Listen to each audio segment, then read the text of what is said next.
Hey, everyone. Welcome to a bonus episode of the Running on Purpose podcast. We're doing a bonus interview with the great Dick Beardsley. You might remember in episode 23 of the Running on Purpose podcast, we did our first Legends episode. Jeff Webb and I recorded an interview on the 1982. Well, we recorded an episode of the 1982 Boston Marathon, where the duel in the sun happened between the great Alberto Salazar and the great Dick Beardsley. And I have a friendship with Dick and his wife. And so I had the opportunity to get on a call with him, and we did an interview. And this interview was something we did just thinking maybe we would try it, see what would happen. But it was amazing. I mean, really amazing, guys. I can't recommend it enough. We cover the gamut of his running career. We cover the race itself with some really surprising details. He's candid, he's open, he's engaging, he's an incredible raconteur. But you guys, you got to listen to this episode and this interview for the last 15 to 20 minutes. Dick opens up and shares about his addictions. It also shares about another trauma that happened with him in the last 4 to 5 years. And it's just inspiring, simply inspiring. And we did not expect to get the content that we got. And I'm so proud that we recorded it on Zoom and we recorded it on audio. Dick's audio won't sound the greatest because we were recording straight through Zoom and we didn't have it running through our normal recording device, and he didn't have a high quality microphone. But you can hear his voice. You can feel him. And I just hope that you all will really appreciate this opportunity to listen to a legend who shared with us freely and openly. And if you come away as anything other than inspired, then I don't know what you're made of. If you really like this podcast, let us know. You can reach me at Sisson@Telos Running.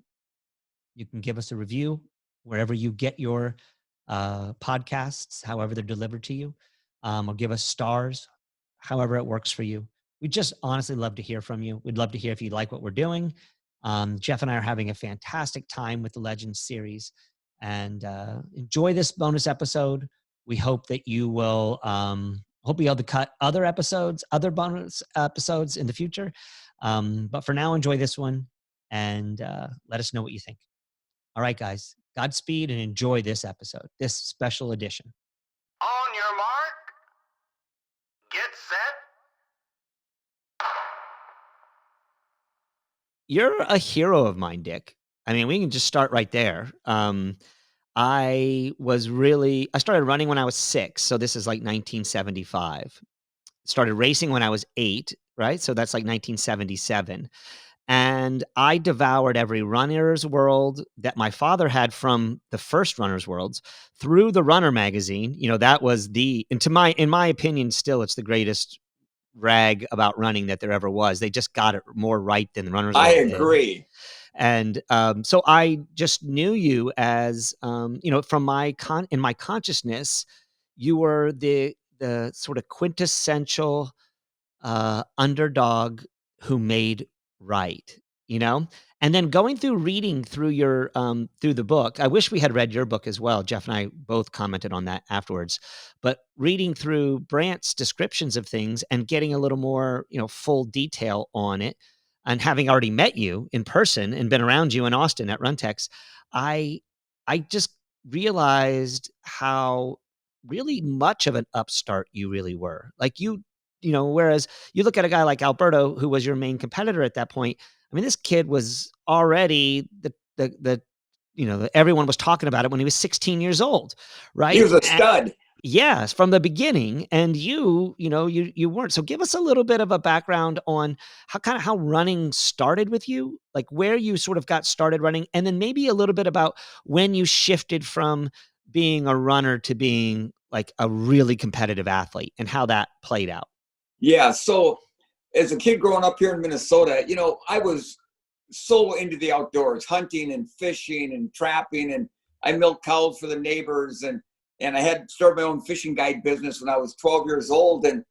And athletics never really were a part of my background. I mean, I loved athletics. I loved going to football games, baseball games, watching them on television and things like that. But and I played, in Minnesota, every kid tries to play hockey, and I wasn't very good at hockey. And in fact, when I started running as a junior, I was 17 years old. So I was just getting ready.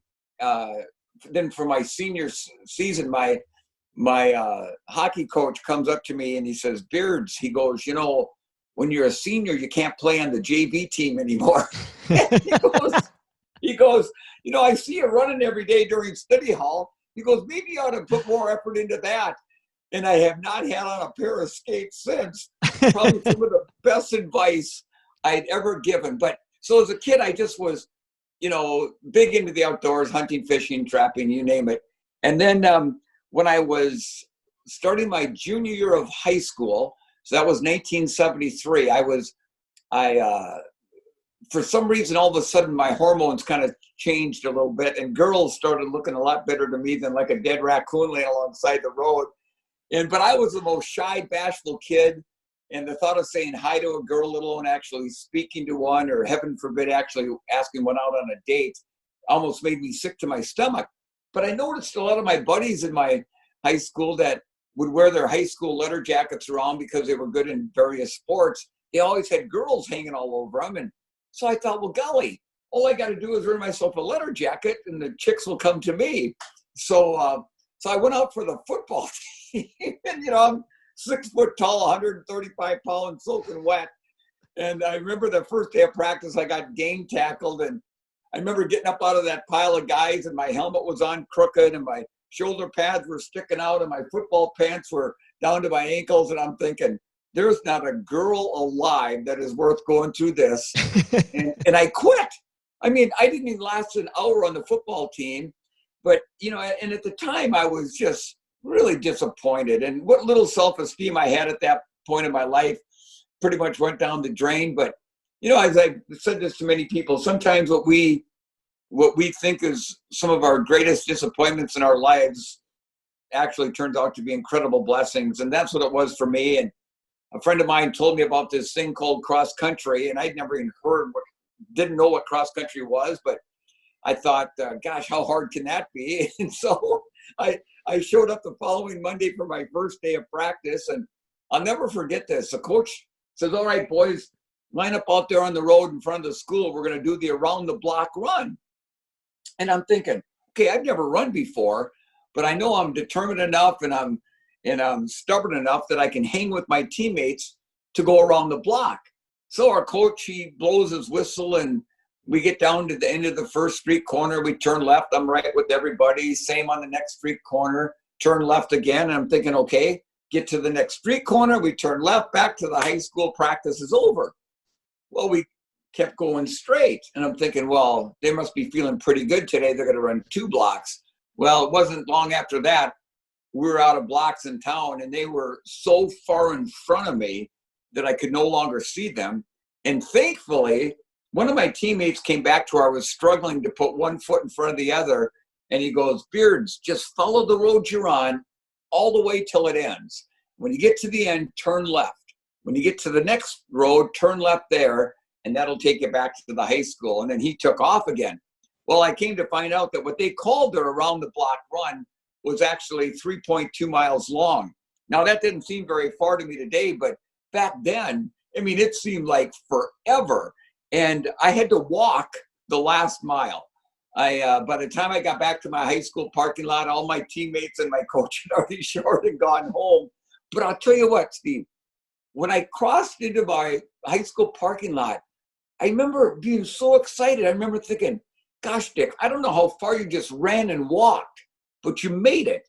And I'll just bet you, Dick, if you work real, real hard and do what your coach tells you to do, and don't give up and believe in yourself and have faith, I'll just bet you, Dick, you can get good enough to make the varsity squad, to earn the letter jacket, to get the date with the girl. That was my whole inspiration for running, was to get the date with the girl. And I did everything my coach told me to do, and showed up on time for practices, and never complained about a workout. And even ran on the weekends when I didn't have to, but I wasn't very good, and I didn't make the varsity team. I was on the JV team, and of course I didn't earn a letter jacket because of that.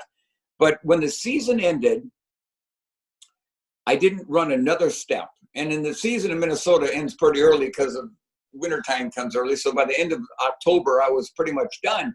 I didn't run another step. And then that next spring, so the spring of 1974, my coach said, "So Beards, you're coming out for the track team, aren't you?"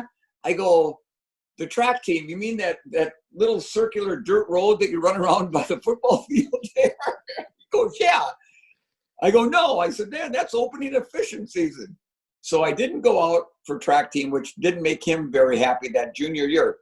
But I had already set a goal for myself when cross country season ended, that once school got out for the summer, my goal was to run every single day that summer. And I did. I didn't miss a day. I didn't run real far or very fast. And I came back for my senior year of high school, so my second year of cross country. And it was exactly 1 year to the day, we did that same around the block run.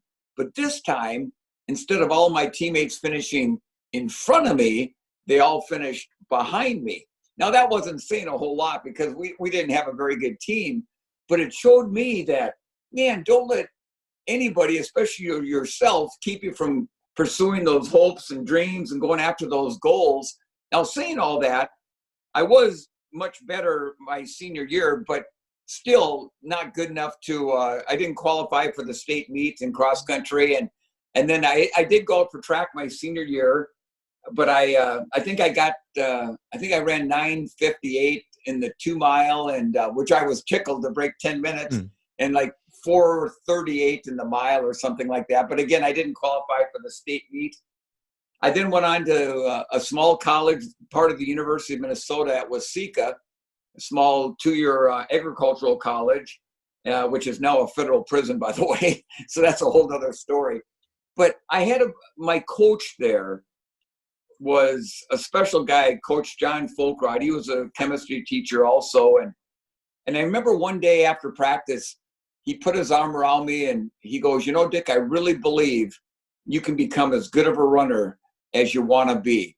And I never, ever forgot that. And when I got into college and I could start running, 10,000 meter distances, it seemed like the further I ran, the better that I seemed to do. And so when I was 21, that was 1977, I ran my very first marathon, the Pavo Nurmi Marathon in a little town of Hurley, Wisconsin, in northeastern part of the state. It's been around for over 50 years now. And I think I ran 2 hours and 47 minutes. And I remember thinking, I am never doing this again. And did you feel like that was a good result, or did you feel like that was a poor result based on what you were expecting? well, I didn't really know. I remember I was excited to run it. I think my longest run going in was maybe a 10 or 12 miler. And I remember running with this guy that was older, he was probably in his 30s or something. I was 21. And I'm just yapping the first 6 miles, I'm just yapping to him the whole time. And finally he turned to me, goes, "Dick," he says, "I don't want to hurt your feelings, but," he says, "talking and running a marathon, it takes a lot of energy out of you." So he goes, "You can talk all you want, but I'm not answering you anymore." So, but I got done with that. And it was, I was hurting bad, but I thought, man, I just ran 26.2 miles, but I thought, I'm not doing this again. Well, a few months later, I decided to try another one, and I ran the City of Lakes Marathon, which is was a prelude to the Twin Cities Marathon. And I ran like 2:37. So I improved by about 10 minutes. But again, I thought, I'm not doing this again. That's just too much. Well, then I realized that, if you're going to run a marathon, they're hard enough as it is, even when you're doing really good training.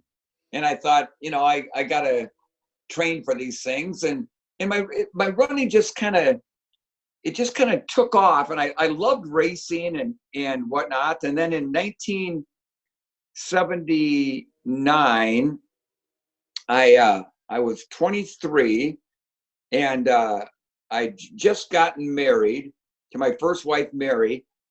And I was doing my fishing guide business. I was milking cows, farming. And one day I went out to the mailbox before chores to get the mail. And I brought it back in and I flipped the mail on the table, and one of my running magazines had come. Now I had not run for 3 or 4 months. I figured my running was done with. I'm married now. I'm going to have kids. I'm farming, doing my fishing business. And I flip open the magazine, and there was an article in there on the 1980 Olympic trials and what it took to qualify. Now, by that point, I'd gotten down to about 2:33 in the marathon. Now, in 1980, I had to run 2:21:56.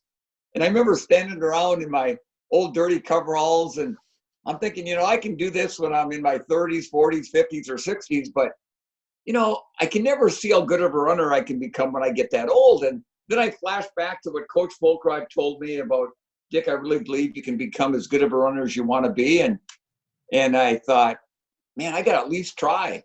So I moved into the Twin Cities, well, outside of the Twin Cities, just a little small town, got a 1-bedroom apartment, $400 a month. And it was a struggle, but I was training twice a day, sometimes 3 times a day. And were you working on were you writing your own schedule, or had you found somebody who you were getting advice from? That's a great question, Steve. So it was at that point, it was kind of a combination. So I learned I took some things I learned from my coach in high school. And then I took some things that I learned from my coach at Waseca. And then I went out to South Dakota State for one season, and from him. And then there was a great runner from Minnesota named Ron Dawes. Ron made the 1968 Olympic team. And I knew Ron a little bit, and he wrote a book called Self-Made Olympian. And inside his book, it was filled with a lot of his workouts and stuff. And man, that thing was like the Bible to me almost. And so I took a combination of my coaches and then a combination of Ron's stuff that he had in his book and put it together. And it got me to a more competitive level, not on a national class, but in Minnesota, I was pretty competitive. And it just kind of kept going from there. Yeah, that's really cool. So, Dick, as you describe this, I'm a Philadelphia guy, and I'm thinking of Vince Papale from Invincible, a guy who essentially walked on to the NFL. And when you're standing in your kitchen in your dirty coveralls as a 2:33 marathoner, thinking, I want to qualify for the Olympic trials, not to mention what you did beyond that. Like, it's a little crazy because 2:33 at that time, today, those are great times. Oh, yeah. But it was less of a great time then than it is now. And I'm wondering if people told you were crazy. Like, Dick, I said you could be a good runner, but I wouldn't recommend derailing your life and career for this. Jeff, telling you were nuts. My biggest critic at the time was my dad. My dad grew up on a farm. He had an 8th grade education. And when I told him what I was going to do, he about went through the roof. He just couldn't understand how I was throwing my life away. Now, when I say that, my dad's been gone now since 1996. He died of pancreatic cancer, but my dad would go on to become my biggest supporter ever. And so in the June of 79, I didn't run the Grandma's Marathon in Duluth that year because I got married that weekend, but the following weekend I ran the first Manitoba International Marathon in Winnipeg, which isn't too far from where I live. And so the qualifying time was 2 hours, 21 minutes, and 56 seconds. And I ran 2 hours, 21 minutes, and 54 seconds. Man, you would have thought I'd won the Olympic gold medal. I was so gosh dang excited. And honest to gosh, I thought, man, I qualified for the Olympic trials. And my goal was this. It was, run the trials. You can tell your kids and grandkids that hey, your old man, your old grandpa ran in the Olympic trials, and then that was going to be it. Well, that winter then of 1980, I got really, really sick. In fact, they thought I had leukemia. I had my hemoglobin was virtually gone. I was, I walk up 2 flights of stairs to my apartment and could hardly get to the top. And I'd run these races around Minnesota and literally finish in last. And I thought I kind of lost it, I guess, my motivation or something. And finally, my mom convinced me to go to the doctor. And long story short, I had really bad anemia. So they got me on some iron supplementation. Now, through all this, I still was out running 120 miles a week. And so it was almost like altitude training. It definitely is. I've worked with many athletes, and I tell them whenever they all get depressed when they get anemic, and I'm like, no, don't worry about it. It's like being at 8,000 feet of altitude. Yeah. Just keep working. Don't overtrain. Don't kill yourself, but just slow it down a little bit. Do the volume, and guess what? You're gonna be just fine. and Steve, that's exactly what I did. And so I thought, well, I started feeling better within a couple of weeks, and May was coming up pretty quickly. And I thought, well, go run the Olympic trials. And then that was done. That was it. So, I'd been sick, but I was feeling better. So I went into the Olympic trials with no expectations at all.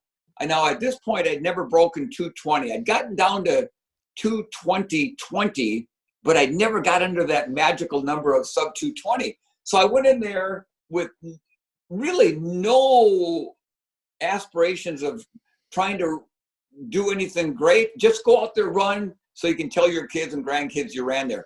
So race started, and it was in Buffalo, New York, where although most of it was over on the Canadian side. And gosh, within about 3-4 miles, I started feeling really good. Now, back then, there was probably close to a couple hundred guys in the Olympic trials back then.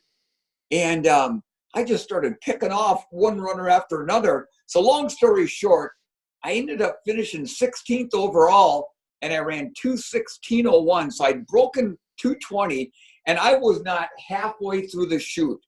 And I remember thinking to myself, I am not quitting now. And then it just kept getting, things just really started blossoming. And I was, I got hooked up with the New Balance shoe company in November of 1979. And then in the summer of 1980, Coach Bill Squires started coaching me. How did that come about? So get this. So in 1979, I sneak into a sports convention in Minneapolis that was just open for buyers and stuff. I got kicked out 3 times, but I finally got in there, and I typed up about a dozen one-page resumes about my running. I had to double and triple space them because, just to fill a whole page. And I thought, I'm going to go and try to get a shoe sponsorship. Now, I didn't have a nickel in my pocket. I mean, the shoes I was wearing, I am not making this up, they were duct taped together because they were falling apart. I didn't have any money to buy any. I knew if I went to my dad and asked him to borrow some money, I knew what the answer was going to be before I even asked. So anyhow, I get into the sporting goods convention, and I went up to every shoe company, and I handed them a resume and said, thank you very much. Hope to hear from you. And as I left, I remember hearing this crinkling of paper and, going right into the trash can. And I had one resume left, and there were 2 shoe companies, New Balance, and then Spalding made a running shoe back then. And I thought, okay, I got one left. What's it going to be? And I pointed to the New Balance booth. And anyhow, the guy, his name was Hal DeWaltoff. He actually looked at my resume, and he goes, Dick, he says, I'll be honest with you, at the time you've run at various distances aren't very fast. But he says, you're getting better. But he says, what I really like about a young person like yourself are the goals that you've set for yourself. And then I'll never forget this. His next question to me was, so Dick, what size shoe do you wear? And my immediate response was, what size you got? I was ready to cut my toes off if I had to make them fit. And anyhow, I walked out of there with a pair of New Balance 620s. Now, this is 1979. They sold for like $65 a pop. Now, back then, at the time, they were the most expensive running shoe on the market. And so I get home, and he goes, before I left, he goes, Dick, I'll put a little package of stuff together for you when I get back to Boston, where our headquarters are, and I'll see if I can get you hooked up with our running coach. Well, 10 days later, I got this giant box came, UPS, and there were like 10 pair of New Balance running shoes and singlets and socks and shorts. And I remember opening that in my little apartment, and I was crying like a little baby. And it wasn't because I got a bunch of free gear, but the reason I got so emotional was I thought, man, somebody besides me, Dick Beardsley, believes in what I'm trying to do. And honest to gosh, Steve, that next morning when I got up and I put on a new pair of shoes and a new pair of shorts and a new singlet, and I went out for a run, I had a quickness in my step that I never, ever had before. That in itself took me to another level. And then that summer, so that was the fall of 1979. The next summer of 1980, the new guys from New Balance called me up, because the only guy from New Balance I'd ever met was this Hal DeWaltop that was at this convention. He goes, Dickie, he goes, we'd like to bring you out here and have everybody meet you. And he says, oh, by the way, the Falmouth Road Race is going to be going on. And he says, we can get you into that race if you want. So I flew out there, and I flew out with a guy that was on the same flight. You probably heard of him, a guy named Mike Slack. Now, Mike Slack trained with Gary Bjorklund, Minnesota boy, and Mike was a sub 4-minute miler and stuff. Well, he ran for Nike at the time, and New Balance was flying him out there to woo him a little bit to see if he could sign with New Balance. So I get off the plane with Mike, and I've got my bags, and he's got his. And at the gate is Coach Squires, and I'd never met him before, but I'd heard about him. Well, Mike Slack and Coach Squires knew each other. So next thing I know, they're walking side by side. I've got 4 bags over my shoulder like a little puppy dog following them behind. And so I ran Falmouth, and I ran terrible. I ran like a little under 5-minute pace, but that was, in that race, that's way back. And I thought, man, New Balance isn't even going to even fly me back home now. And I remember they came up to me after the race to go, Dick, we did not bring you out here and base everything on how well you do at Falmouth. It just happened to be the weekend that worked for us, and the race was here. So Coach Squires took me back to the airport, and he goes, Dickie, they all call me Dickie out east there for some reason, but he goes, Dickie, he goes, listen, he goes, I don't know if you have a coach, but he says, I'd be more than happy to work with you. And I'm thinking, holy cow, Coach Squires wants to work with me. And so that started an incredible, incredible relationship. And I started working with him, so probably like the 1st of September. And he took me to a level that I never, ever thought I'd even come close to.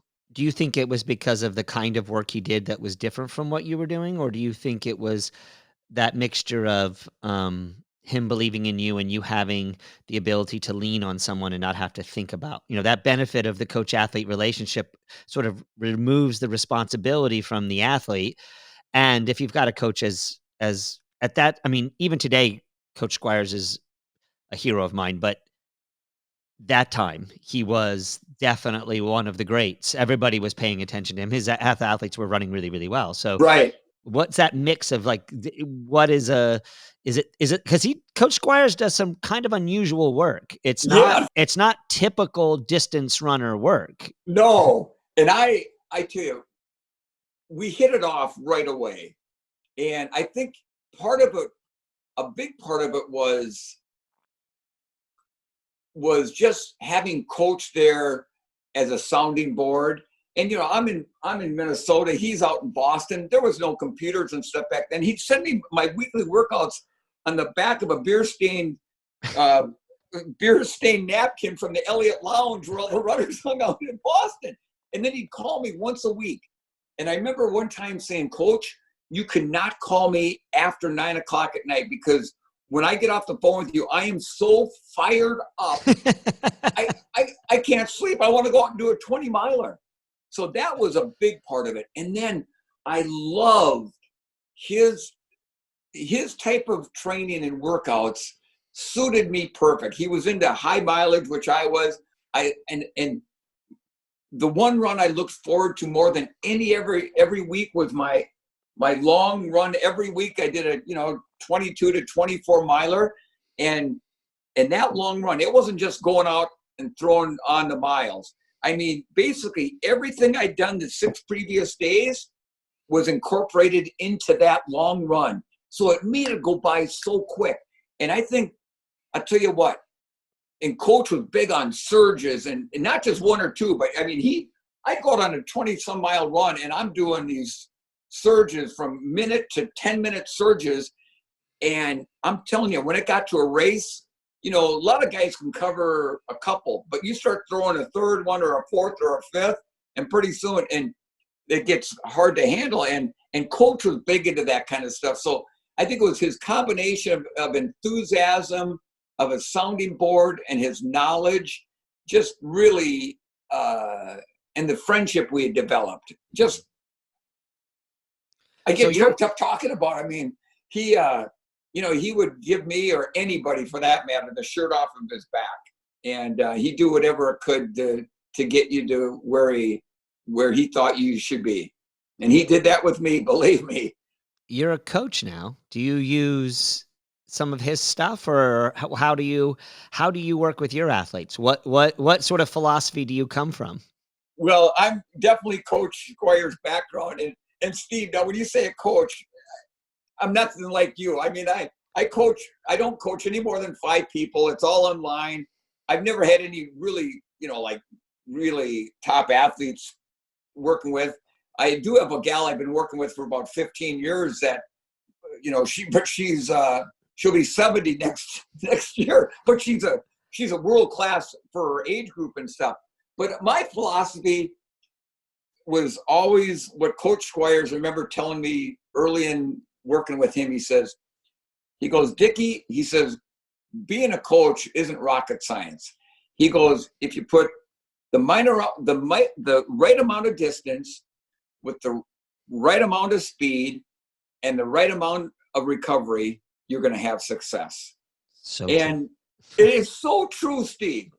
It is so true. I see some of these books, there's these formulas that I'm confused after page 2, and not to say that it can't be more detailed, because it sure can be. But so that's kind of the philosophy I go on, and, I work with each athlete, as I'm sure you do too. It's not just, okay, make one workout. Okay, everybody, here's your workout for the week, because everybody's different. Yeah, well, I do a little bit of that because that's the only way that you can work with a number of people, right? Otherwise, there's a difference. But you're working with a lot. Yeah, and I'm thinking through all of the different permutations that might play out, try to give a variety of different pacing scenarios and recovery scenarios. And actually, one of the things I love to do is to ask my athletes, like Coach Dawes did, coach yourself. Right. I'm going to provide you with a basic format for what you do. Yes. But you need to be able to manipulate and manage that yourself, or else, because I'm not running the race with you, right? You're running the race. So you're better off learning much of that stuff. But it's, so I want to talk just a little bit about, Jeff and I are both really intrigued with London 81. Yeah. How did they talk you into coming out there? Because this is, now London is the race in the world. It's probably, other than that and Berlin, are the 2, most prestigious marathons in the world. And not only did you run in the first one, but I'm going to put air quotes around the word won the first one, right? So tell us how you got out there, how that race played out, and what the heck happened to make you decide to have to finish the race the way you finished the race. Sure. So here's how London happened. So I just gotten back from running the Beppu International Marathon in Japan in it was mid to late January. And about 2 weeks later, New Balance called me up and they go, Dickie, listen, our European distributor for New Balance, it's a guy named Chris Brasher. him and Oh yeah. him and another guy are putting on this new marathon in London, and he's looking for an athlete from the U.S. to come over. He says, "How would you like to go over and run it?" I'd never been to honkin' London before. I said, "Heck yeah, I'll go over there." And I remember going over there, and you know how nasty our tabloid papers in our country can be. Well, they're 10 times worse over there. And I get over there about a week before the race, and I'll never forget this. They put me up in this little small hotel. The bed was so short, I had to sleep in the fetal position because it wasn't long enough to stretch my legs out. They gave me enough money to buy a couple of hamburgers a day, and I was just tickled pink. But every day in the paper, they were just ripping Chris Brasher and the organizers, saying nobody's going to turn out for this race and nobody's going to come and watch it. Well, let me tell you, on race day, there was somewhere between 6,000 and 7,000 runners, which now that was a big race back then. It was a cold, drizzly, rainy day. There was over 1 million spectators lining the streets, and it was amazing. It was so well run, and so there was a huge pack of mainly European runners, and I might have been the only American over there that at least up in that had a chance to be up in that group. And so I just went out with the pack, and about halfway, we're coming across the London Bridge, and I thought, I'm going to make a little bit of a move. So I put in a hard surge, and the only runner that came with was a guy named Inge Simonsen from Norway. No, at the time, I didn't know I didn't know who he was, and all I knew that another runner came with me. Now, back then, when you came off the London Bridge, you took a right-hand turn, kind of like you do now. But back then, in 1981, it was nothing but shut down buildings, no homes. There was no spectators back in there. And now it's like one of the premier areas of London to be. It's all redeveloped. And so anyhow, as we went way down one way, and then we turned and started coming back towards Buckingham Palace. And then this Inga was still with me. So I'm starting to throw in some surges and stuff. And I just can't get away from them. And then with about 3 miles to go, we hit about 1.5 miles of cobblestone. And now we're talking cobblestone that's been down for 800 years or something like that. And a lot of it are sticking up, and it had been raining. It was real slippery. And I kind of slipped on one, and I pulled my right calf, kind of pulled just a little bit, nothing real bad. So anyhow, we finally get off of that, and I'm trying to break him, and I can't. And so we're getting closer and closer, and we're probably, I don't know, maybe a quarter mile from the finish line. And I turned to him, and I like I said, I didn't know where he was from. I didn't know if he spoke English or anything. I go, what do you think? And I go, do you want to run it together? And he goes, yeah, that sounds like a good idea. But then all of a sudden he throws in a surge. And I'm thinking, well, I guess he doesn't want to run it together. So then I caught up, and then I threw in a surge. And so now we're basically side by side running for the finish line.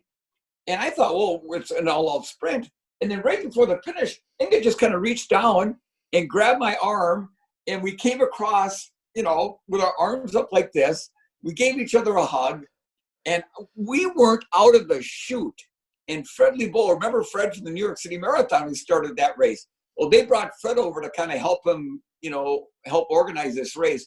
And Fred runs up to me, he goes, Beardsley, he goes, that would never happen in the New York City Marathon. He was ticked at me. And I go, Fred, it'll never happen to me again either, but it just seemed right for today. and you know what? The neat thing, Steve, is that, so I've got a lot of ancestry. My grandma on my mom's side came from Norway. Inga, Norwegian, we become incredibly good friends. And every year, not every year, about every 5th year, every big anniversary for the London Marathon, they always bring Inga and his family, me and my family back. They put us up. They treat us like we are the honking king of the world over there just because we won the first marathon, London Marathon. And the neat thing about it was the next day after that race, in papers all over the globe, was this picture of him and I coming across with our arms up. And I don't think it was so much that because we won the first London Marathon, but here were two athletes from two different countries showing such sportsmanship. And I tell you, that race has, I mean, when I go over to London, it's crazy how people recognize you over there. I mean, it's nuts. So I'm looking forward to going back again, hopefully this fall, because they rescheduled it. You know, it'll be the 40th running of that London Marathon, and who knows, I might even run it. We'll see. So Dick, you win that race now, one of the most prestigious in the world, major international competition, even there in year one. I have the perception that you're better known, though, for your second place at Boston. Do you think that's fair? And also, which one do you value more? Which performance to you do you value more between the two? Yeah, it definitely, I mean, London means the world to me. It really does. But I mean, when you're looking at the prestige and how long the Boston Marathon's been around, and even though, you know, I've told this to many people, I don't think there's been a runner in any race that's finished second that's got more bang for his buck than I have. I mean, honest to gosh. And it's amazing how I'll have young people. I mean, I'm 64 now. I have people come up to me that weren't even a twinkle in their mom's eyes and dad's eyes back then, weren't even born, yet they'll come up to me and talk about that race because, you know, you can go to YouTube and watch some of the parts of that race. And I think why that race still resonates with so many people is because it was two young Americans that, you know, one didn't come from behind at the end or anything like that. I mean, two guys, young Americans that basically from the get-go to the end were hooked at the hips together and fought it out on a warm day. And neither one of them ever ran that fast again. And I think everything that just ties into that, and then the things that went on afterwards, just makes that a race that I think people don't want to forget. You know, I can't remember what I had for breakfast a few hours ago, but I can remember that race 38 years ago now, like I ran it this morning. It's that vivid still in my mind. So one question Jeff and I had throughout this is, we've got a lot of, you've been really open about how you chose to run that race, what you were thinking about, and how you were throwing surges in there. And, you know, we've got a good amount of what went on there, but we don't know what Alberto was doing. Right. And Alberto has always been pretty reticent to share. You know, I have a gut feeling that you were throwing surges in, and Alberto was hanging on for dear life, but he would never want to tell the world that because that's just the kind of athlete that he was. Especially at that time, he wouldn't have wanted to share it. But it's very strange now, even 40 years later, he still wouldn't want to tell us, right? Because that's just the way he is. He never shows his cards. Did you ever feel like he was on the ropes as you were throwing in those surges? Or what was going on with you and knowing he was following you? How do you think that played out? Like, I'm very curious because, I mean, once those other guys, once Mendoza and the other guys, and finally Bill drops off, it's as you said, it's definitely the two of you, and you are, it looks like you're up front and Alberto's behind, but I know enough about racing to know that you are throwing, and you ran, what did we say, Jeff, 19:10 or something like that for that 4 miles? Yeah, I think we read 19:12 through a 4-mile section. And Dick, just so you know, it was like the fastest ever, you know, through those hills. But now you got to remember, we didn't have mile splits and stuff. Those little towns you ran to, those were the checkpoints. Yeah. And so I remember Coach Squires telling me going into the race, he goes, Dickie, he goes, if you're in that lead group, when you turn right at the fire station and hit those 4 miles of hills, he goes, I want you to run up those hills as hard as you can. And on the downside of them, I want you to run even harder. So like a good soldier listening to his commander, man, I hit that first hill. And that's where Mendoza dropped off when we made that turn there.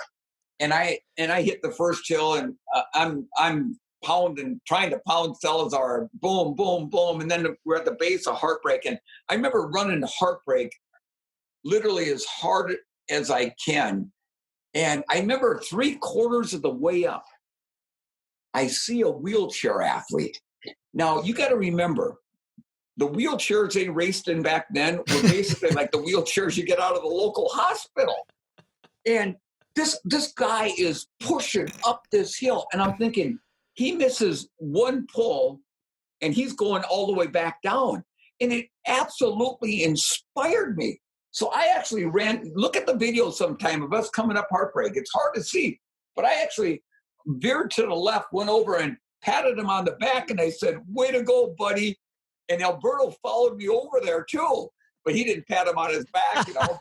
So we get to the top of Heartbreak Hill, and I just glanced behind me, and Alberto's right there. So on the downside, I mean, honestly, I feel like I'm doing the 100-meter sprint. I am doing everything I can to break away from him, and I get down to the bottom where it kind of flattened out. And I remember I didn't even have to look behind me to see if he was still there because I could hear him breathing. And at that point, I could no longer feel my legs. And I was hurting, but I knew this. I knew from just reading about Alberto and his style that the last way he liked to race was to be sitting on somebody's shoulder. He wanted to be in control. So even though I was hurting, I thought, Alberto has got to be hurting too, because otherwise he would not just be hanging on my shoulder for the last 6 miles or so. And so then I just kind of broke the race down to a 1 mile segment, because the thought of running 5 more miles or so was, I thought, I don't think I can do that at this pace or faster. And so I remember blocking out that I had 5 or so miles to go. And all I focused on was the next mile. And that now all of a sudden in my mind, the task at hand didn't seem quite so daunting, because now I didn't have to run 5 more miles, just 1 more mile.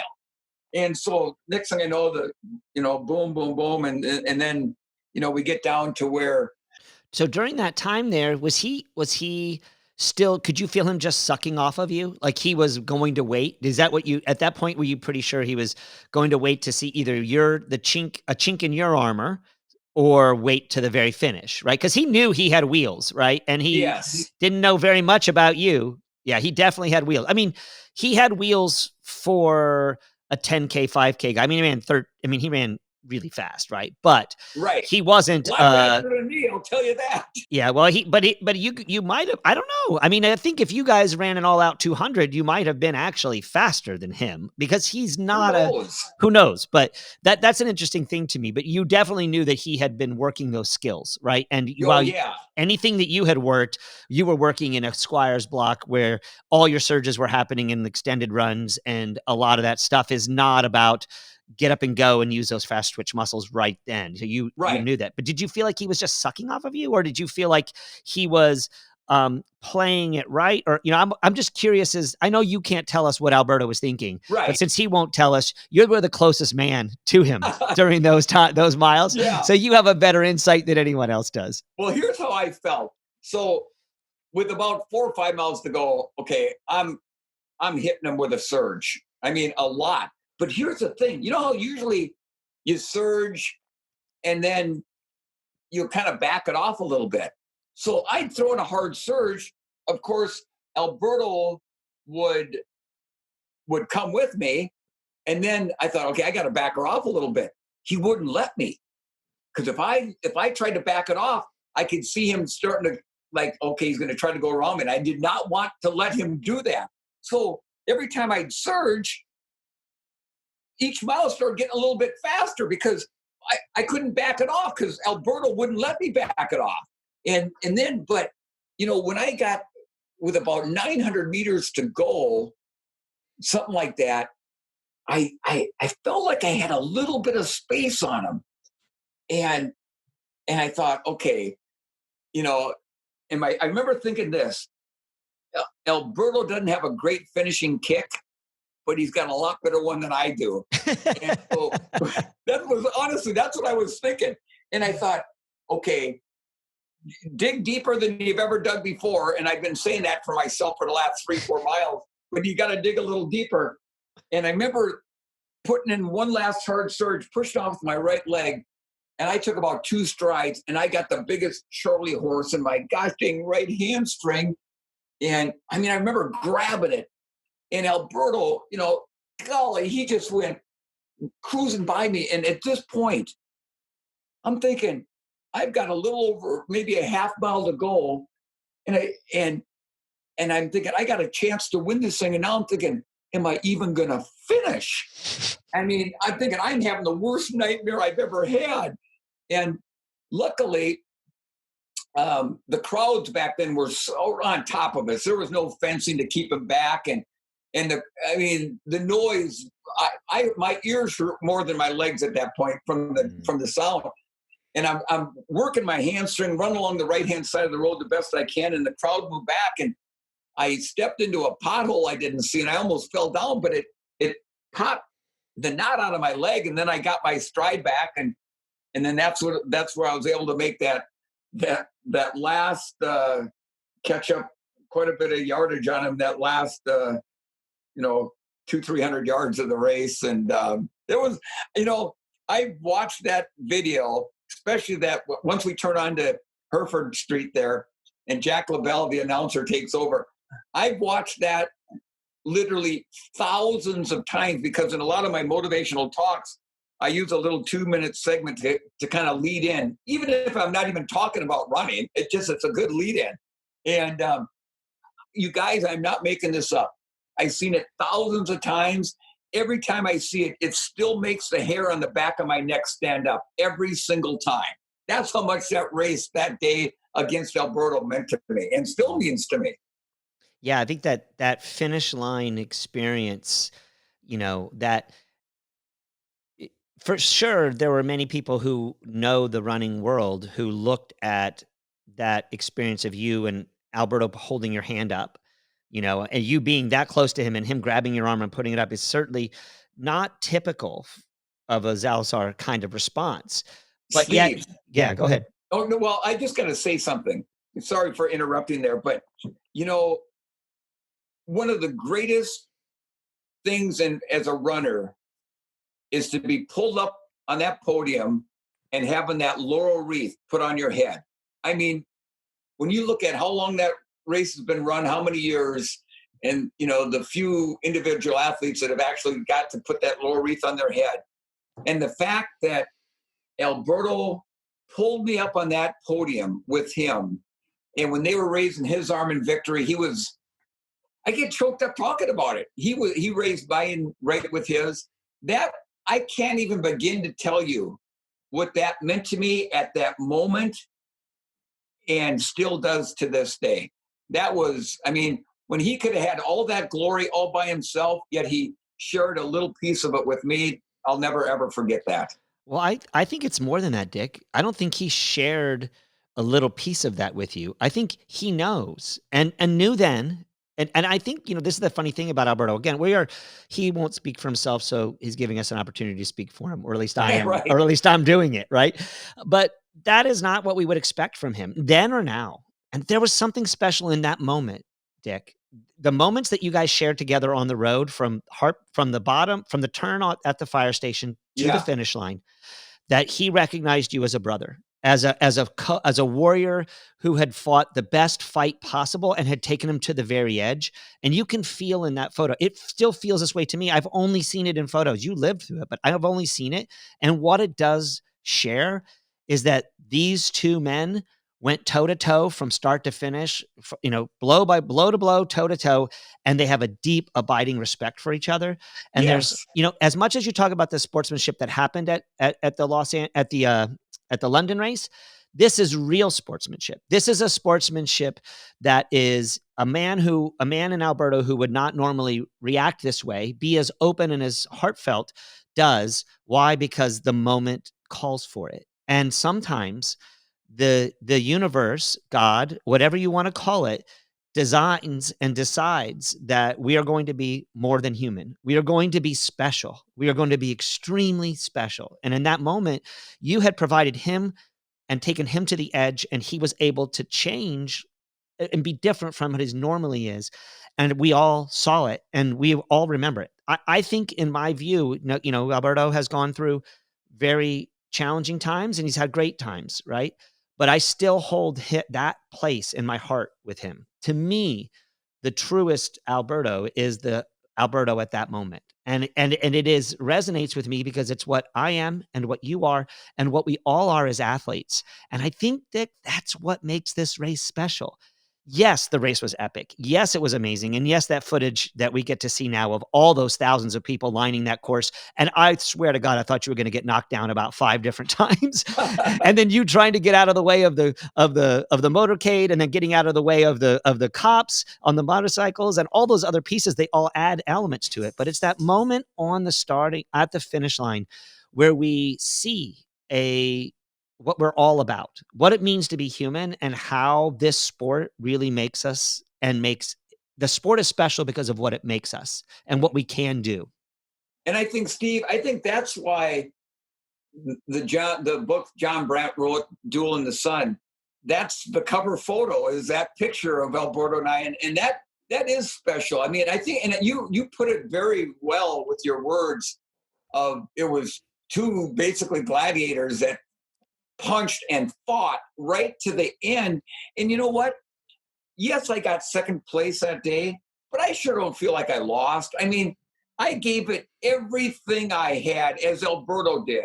And he finished, a couple strides in front of me. And like I tell people, at the end of the day, I remember, well, first let me back up. I remember when I crossed the finish line and I was dead. And, if you look at those videos, if there weren't volunteers there to grab Alberto and we would have both been on the ground.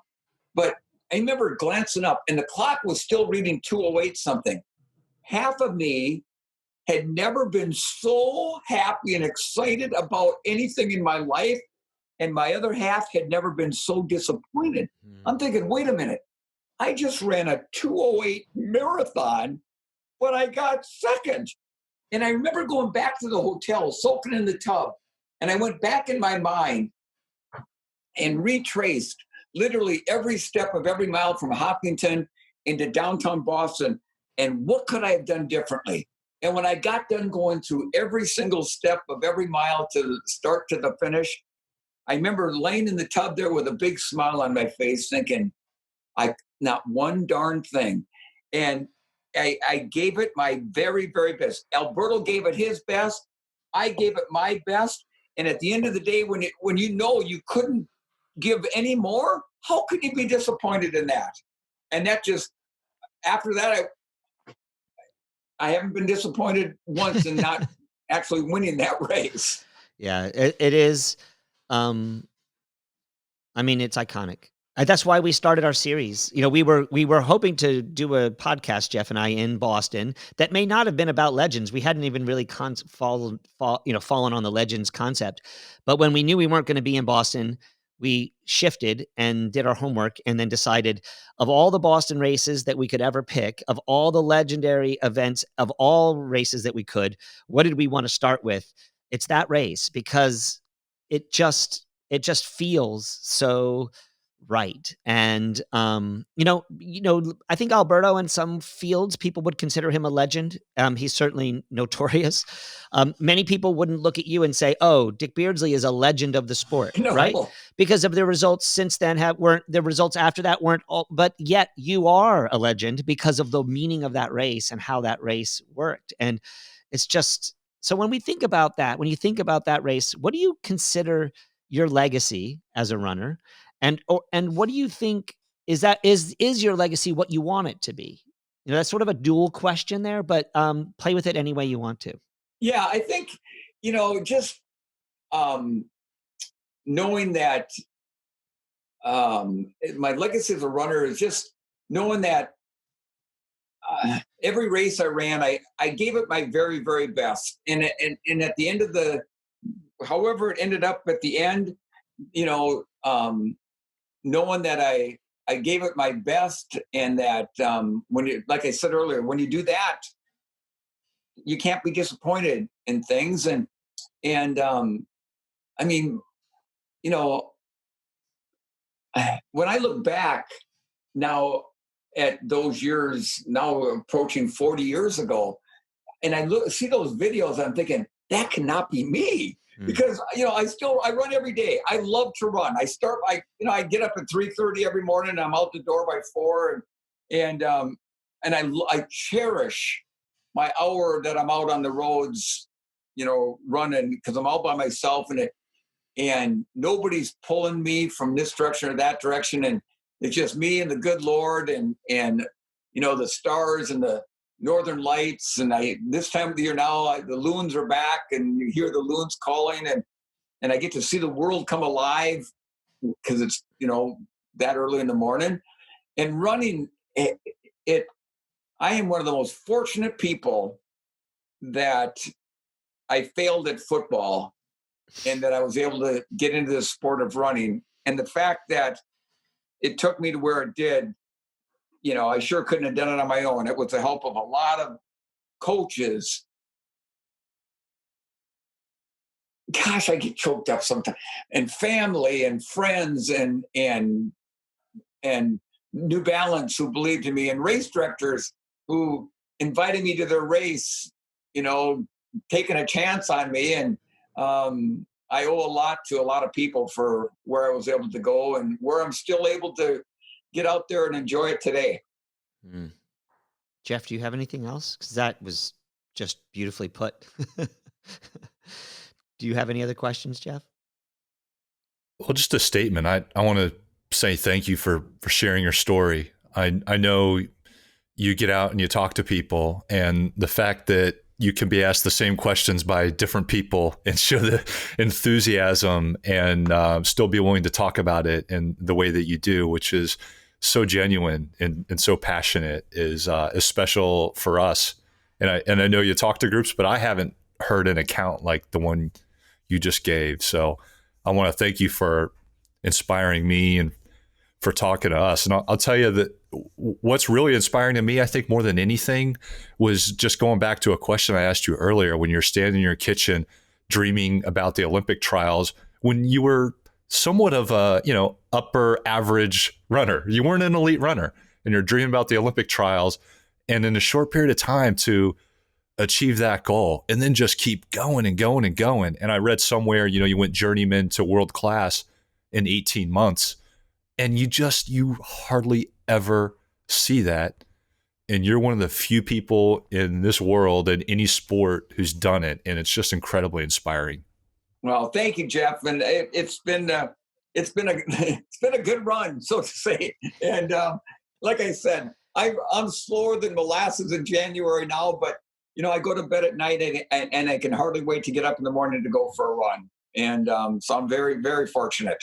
The other thing I want to say, we haven't touched on your life since then. We've talked a lot about running, which I appreciate, because we want to ask all these running questions.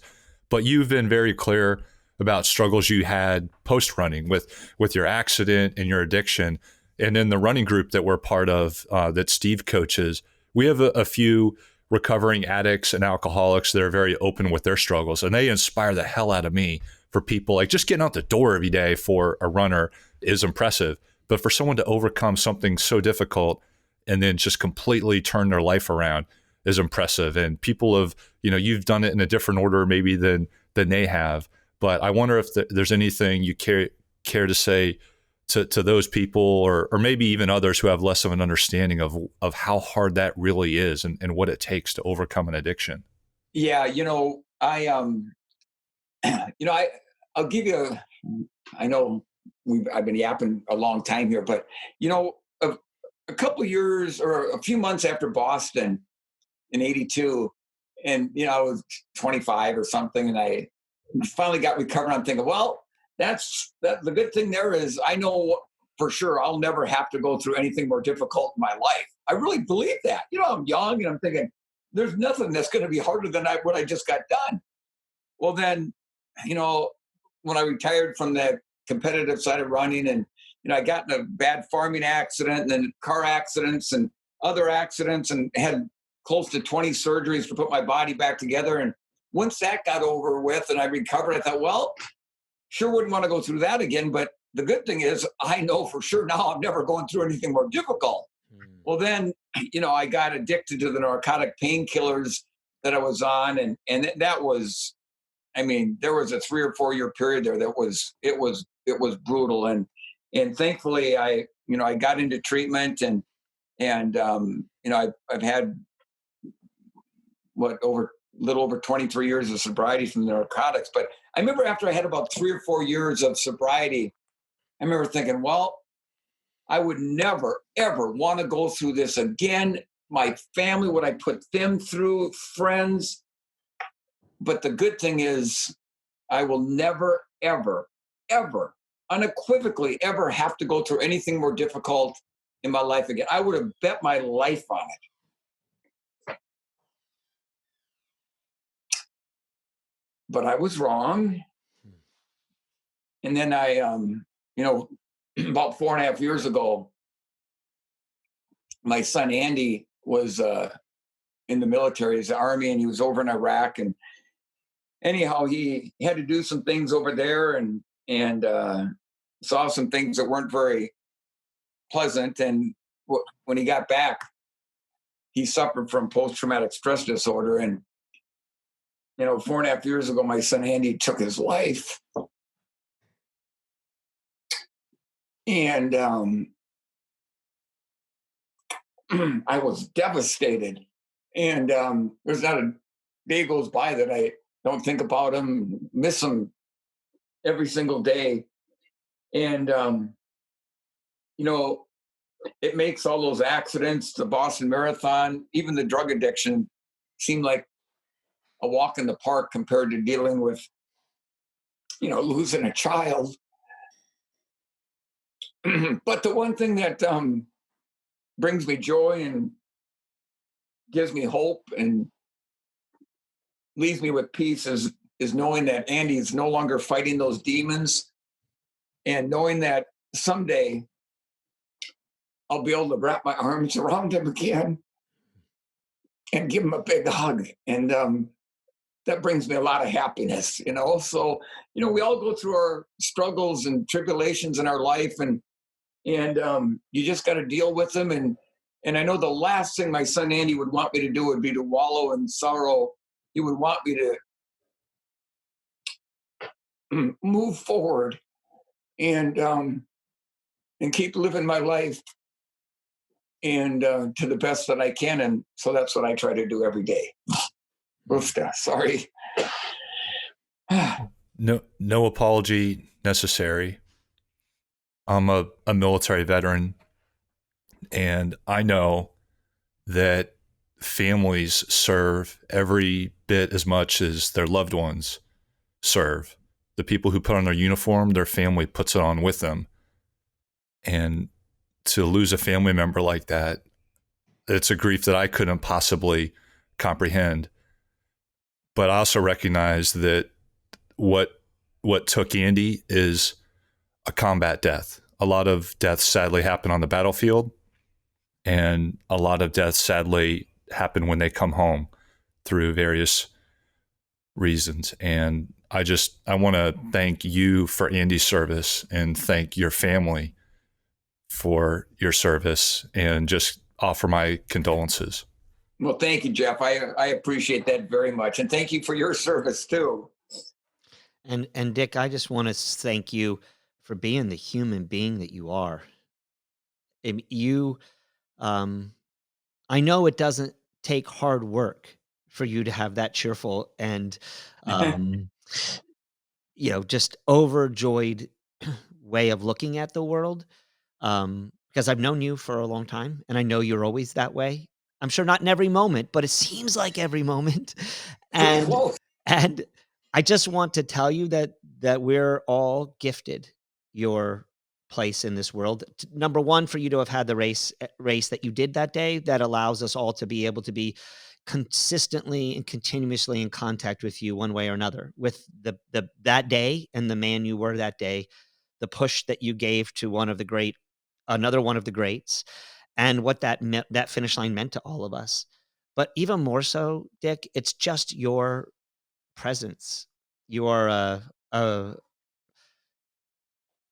you're a great man, and I'm grateful and thankful to know you, and I'm grateful and thankful that the people that are going to listen to this will have an opportunity to experience Dick in all his glory, and in your truest nature, which is beautiful. And thank you. Thank you for what you've shared with us. Thank you for being you. And if there's anything Jeff or I could ever do, you just let us know. We're here to help in any way we can. And your legacy and your legendary status is something I think Jeff and I will always be proud. No matter where this podcast goes over the long run, we'll be extremely proud that you and Alberto's gladiator battle will be the first one that we covered.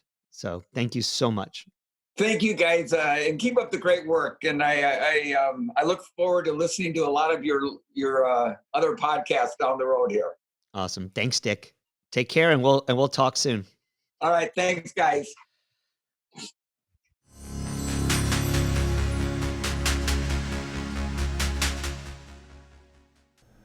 Well, that concludes the interview. Suffice it to say, it took an unexpected and very personal turn at the end there.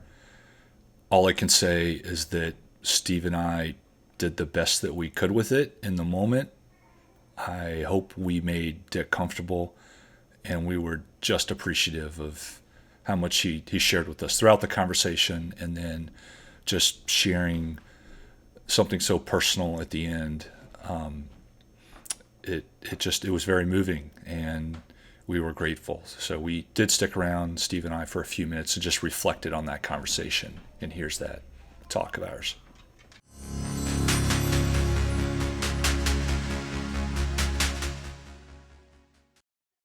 I don't know, man. That end, I didn't know that. I did know that. And as we were prepping for this, I meant to bring that up with you.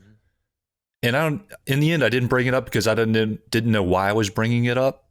It was something that I did not want to ask about, because knowing a lot of families who have lost people for military deaths through combat or suicide, it's just so touchy, and people handle it very differently. Some people love to talk about it. It's part of their grieving process. Some others shut down, and you trigger them if you ask them questions about it. So I think it's always safe to be cautious, especially if you don't know somebody that well. So it's not something that I would have brought up, but it's something, what I said to him, I wanted to say to him. I wanted to acknowledge his family sacrifice and thank him. And I'm glad he gave us a chance to do it. That's what I mean about him being a great man. I mean, how could we have, I don't know. And just in the interest of whatever ever happens with this, I truly believe that Alberto has the same aspects in him. That's why I'm not saying I defend him. I'm just saying I believe that the man we saw lift Dick Beardsley onto the winner's dais is the same man that's in there today. And I'm proud of our first episode. I'm proud of our highlighting such a great man. And if you didn't already know him to be, it makes me think maybe we should add some more interviews in our episodes. But I don't know. Maybe if we can continue to get interviews like this, that could be, depending on how we cut it up and how we play with it. I certainly think it could be something. It could be another edition. I like the after the fact interview. Yeah, I think it's like right. We've talked about. Yeah. Because there are going to be, first of all, plenty of people that just aren't going to talk to us, period. That's so true. But there are some people that they'll only talk to you under very controlled terms and a very careful manner. But if someone is willing to hear us air our baseless speculation and air our opinions and break things down, which we only partially understand, if they'll allow us to go through all that and still find it worthwhile to talk to us, then I think you're in for an interesting conversation like the one we just had. Yeah. I hope we can have others in the future. But regardless, that was a gift. And Dick is a gift. He's Mhm. just a gift. If you didn't know that before, you know it now. And I did know that from my experience of having spent time with him in Austin. He lived there for a little while, and his his current wife, well, his wife, she I known her for a long time, and I know that I just thought we might get something special from what I Yeah. knew about him. So And one last observation: when we were talking about Alberto, he had obviously a lot of positive feelings about that day and the glory that Alberto shared with them. You referenced Alberto's ups and downs. I didn't catch a hint. I didn't feel that there was anything unspoken about Alberto when he had all the opening to do it. So I think he holds him in very high esteem oh, for sure. from that day, and also just as a person that we didn't get into.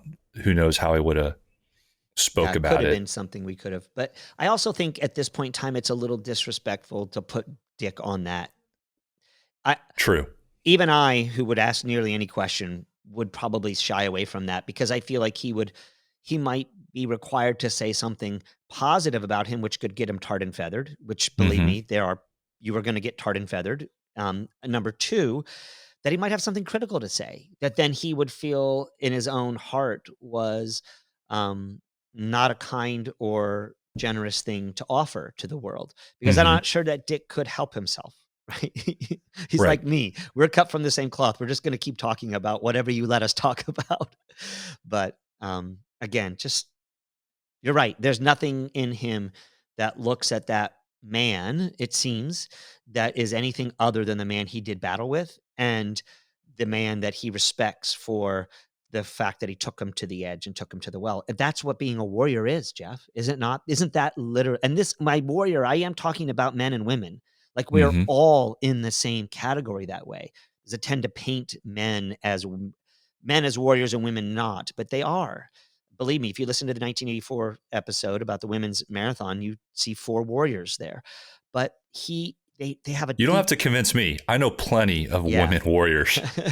They are deep the deep respect that those 2 men hold can only be the 2 who saw each other,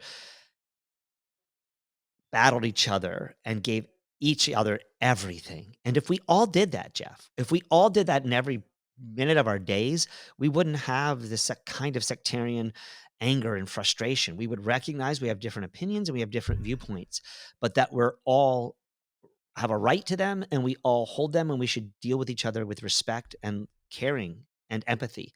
And you can feel that coming out of Dick.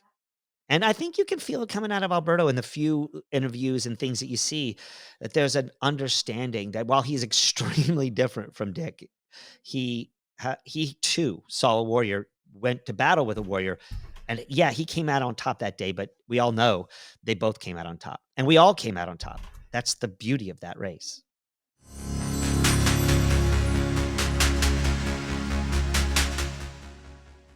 It didn't feel right to close this out with the rock and roll song that we opened with. We decided we just wanted to pay a tribute to Andy Beardsley. I know Andy was in the Army. I mentioned that I was in the Navy. I would just like to share a hymn that is often played when saying goodbye to or remembering people we've lost in the Navy. It's called the Navy Hymn, and we're going to close this out in tribute to Andy Beardsley.